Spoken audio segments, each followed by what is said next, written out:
Semaine 8, jour 3. Bonjour et bienvenue à Dieu au quotidien, notre série d'études méditatives sur l'Évangile selon Jean. Aujourd'hui, nous en sommes au 3e jour de notre étude du 8e chapitre.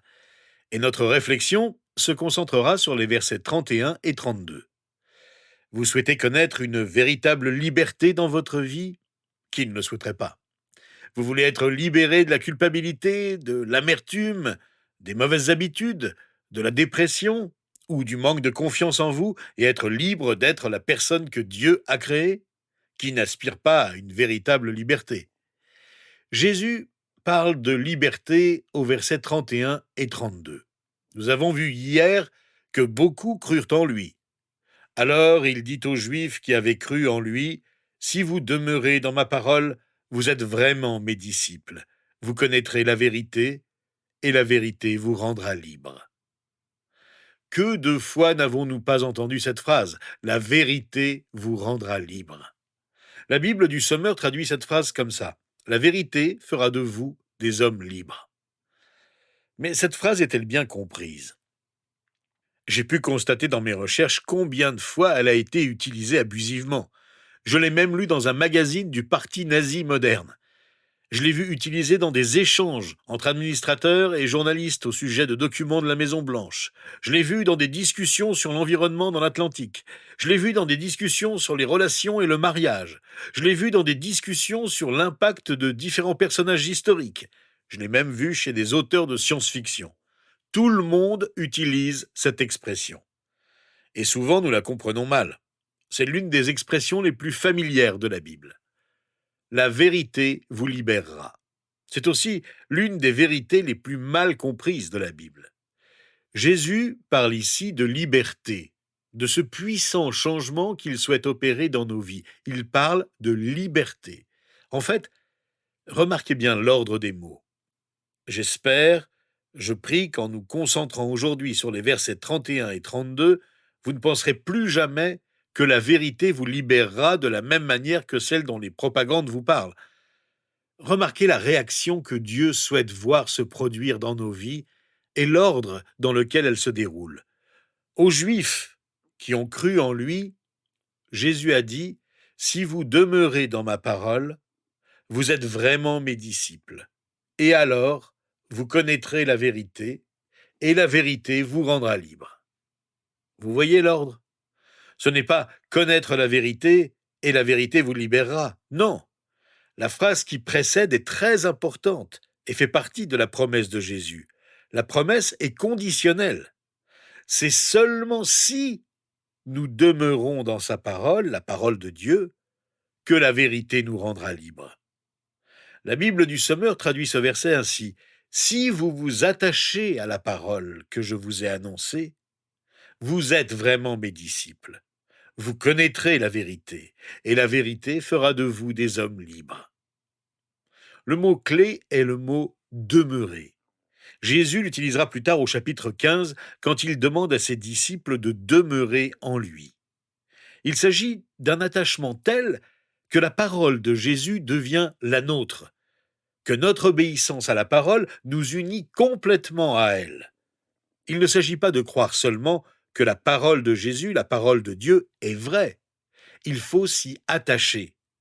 Notre vie en dépend entièrement. On s'y accroche à la manière d'un alpiniste qui demeure attaché à sa corde. Il est conscient que s'il la lâche, il va perdre sa vie. Nous verrons avec plus de détails comment Jésus parle de cet attachement dans l'image du cep et du sarment au chapitre 15. Pour pouvoir vivre, le sarment doit absolument rester attaché au cep. On ne peut pas le séparer du cep. De même, si nous ne demeurons pas fidèles à la parole de Dieu, nous ne connaîtrons jamais la vérité. Nous ne saurons jamais en vivre. À coup sûr, nous mourrons. Cet enseignement nous vient de Jésus-Christ, la parole vivante. Ne nous contentons pas de lire les Écritures, suivons assidûment ce qu'elles nous enseignent. On peut connaître la Bible, la savoir même par cœur, mais ce n'est pas cette connaissance qui peut changer notre vie.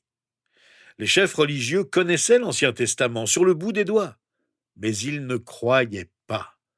Quelle différence entre lire la Bible et vivre la Bible! vivre dans la vérité, être baigné dans la vérité. Voilà ce qui nous libère du mal et de ses effets. Une croyance superficielle ne sert à rien. Mieux vaut ne pas croire que de mal croire, parce qu'on se leurre d'illusions, car notre religion n'est qu'un vernis. Très souvent, en citant cette phrase, on insiste sur la vérité, qui apparaît 2 fois, mais on néglige le premier mot qui est le mot-clé, connaître. Vous connaîtrez la vérité. À quoi sert la vérité si je ne la connais pas? Or, il y a des choses que nous devons tous savoir, mais que nous ne pouvons comprendre que si l'on demeure attaché à cette parole.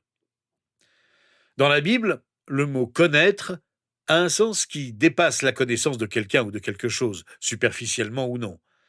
La connaissance n'est pas intellectuelle. Elle implique notre être tout entier. Connaître la vérité est relationnel et engageant. Connaître la vérité, c'est avoir une relation intime avec Jésus-Christ. C'est une connexion relationnelle. C'est une conviction du cœur qui change notre vie. Vous connaissez probablement des gens qui ont beaucoup de faits et de chiffres sur la Bible en tête, mais qui n'ont pas changé du tout. Je me suis toujours demandé comment ça se produit. Vous entrez dans une église, et parfois les personnes qui connaissent le mieux la Bible, qui peuvent réciter des chapitres et des versets entiers mieux que quiconque, sont en fait les plus grincheuses et les plus plaintives de toute l'Église. Comment ça se fait? Comment peut-on en savoir autant sur la Bible sans que ça change notre cœur? Cela dépend de la façon dont nous la connaissons. Si vous la connaissez simplement intellectuellement, ça ne changera pas votre vie. Beaucoup de gens la connaissent intellectuellement et ne sont même pas croyants. Ce n'est pas comme si vous essayiez de vivre une vie que vous pensez ne pas pouvoir vivre. Vous vivez la vie que Jésus vous a donnée à vivre. C'est extrêmement important. La Bible n'est pas censée être une liste de choses difficiles, impossibles à mettre en pratique ou frustrantes. La Bible nous est donnée comme une vérité qui transforme notre vie. C'est une vérité rafraîchissante. Comment parvenir à s'en saisir et à en vivre? On y parvient en demeurant dans la parole, en la lisant attentivement et en s'en inspirant. Progressivement, nous apprenons à avoir une conviction profonde que ce que nous lisons est la vérité, que nous nous approprions et dont nous vivons. Nous ne cherchons pas à la rendre vraie, ni à l'adapter. Nous savons quelle est la vérité, et nous agissons en tenant compte tous les jours de notre vie. Parfois, nous nous concentrons sur la liberté parce que c'est ce que nous désirons. Alors, réfléchissons à la façon dont nous pouvons être libérés. Nous allons aborder ces prochains jours, dans cette étude du chapitre 8 de Jean, certains des obstacles à la liberté. Mais je voudrais simplement vous dire pour l'instant que la vérité qui libère n'est pas le point le plus important de ce qui ressort de ce passage. Le plus important est de s'accrocher à son enseignement. Le faire de tout cœur a un effet libérateur, car la vérité, quand nous la connaissons, nous libère intérieurement. La marque du disciple, c'est de demeurer dans la parole de Dieu. Le disciple est celui qui apprend. La connaissance de la parole est progressive et prend du temps pour l'assimiler, mais surtout pour l'appliquer, car rien n'est automatique. Demeurer demande de la persévérance. Nous n'y parvenons pas tout seuls. Demandons donc au Seigneur de nous aider par son Esprit Saint à le connaître peu à peu. Seigneur, je crois en toi. C'est toi qui es la vérité. Je ne veux pas me contenter de réciter la vérité. Je veux la connaître au plus profond de mon être. Parce que je sais que lorsque cela arrivera, cette vérité me libérera. Tout ce que tu dis est vrai. Je veux te connaître pour mieux t'aimer.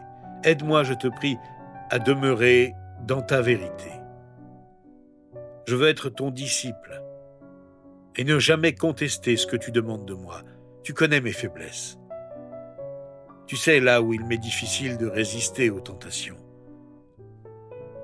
Mais tu sais que je veux m'accrocher à ta parole de toutes mes forces. Oui, Seigneur, je crois en toi, et c'est en ton nom que je prie avec reconnaissance. Amen. Rejoignez-nous demain. Nous allons parler des obstacles à la liberté que la vérité veut nous offrir et de la façon dont nous pouvons les surmonter. À partir du verset 33 du chapitre 8 de l'Évangile selon Jean.